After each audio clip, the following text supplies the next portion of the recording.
This is a download from BBC Learning English. To find out more, visit our website. 6 Minute English from bbclearningenglish.com. Hello and welcome to 6 Minute English. I'm Neil. And I'm Alice. So, Alice, how did you spend Saturday night? Curled up on the sofa with a good book. You? Oh, I went out on the town, met some friends, had a few drinks, then went on to a party. Well, that illustrates the difference between us. You're an extrovert, and I'm not.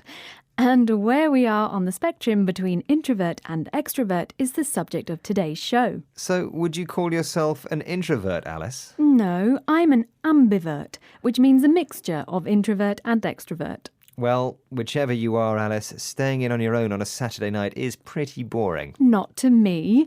And you shouldn't be so judgmental, Neil. You're reflecting the general view that people seem to have these days, that being an introvert is somehow less valuable than being an extrovert. Introverts have many valuable qualities. They're reflective, that means thoughtful, and have inner resources. In other words, they don't rely on other people to enjoy themselves. OK, well, if you're feeling reflective at the moment, how about answering today's quiz question? OK. Can you tell me who first used the term extrovert? Was it A, Sigmund Freud, B, Friedrich Nietzsche, or C, Carl Jung? I think the answer is C, Carl Jung. Well, we'll find out if you got the answer right or not later in the show. But before we get there, let's listen to Lisa Kanzig, researcher and associate dean for William Smith College, New York State, telling us a bit more about what being an introvert typically means.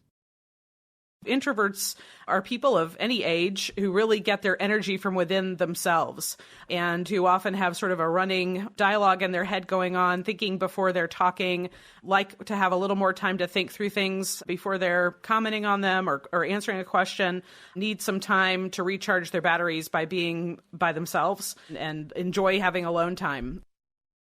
Lisa Kanzig there, who says that introverts think about what they're going to say before they say it. Do you do that, Neil? Nope. You should try it sometime.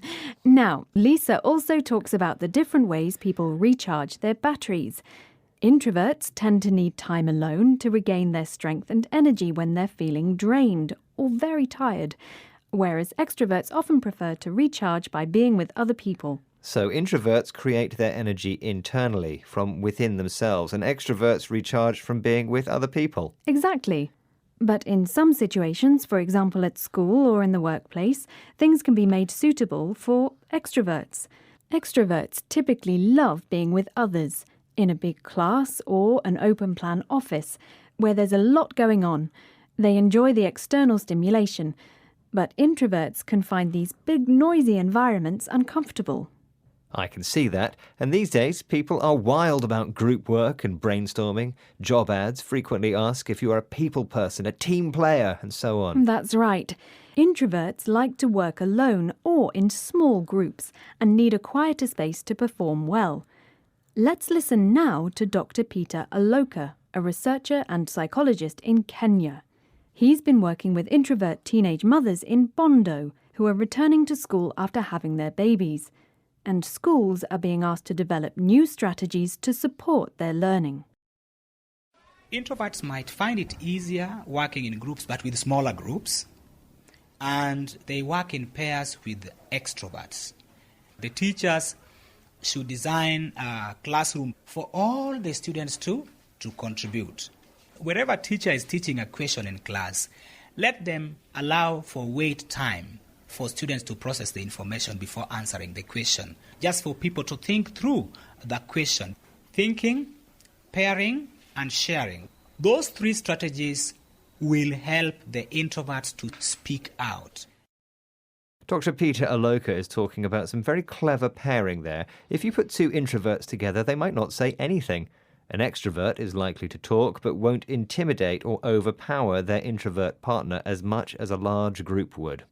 So the idea is that with fewer people in a small group or a pair, the introvert will have enough time and space to express their ideas.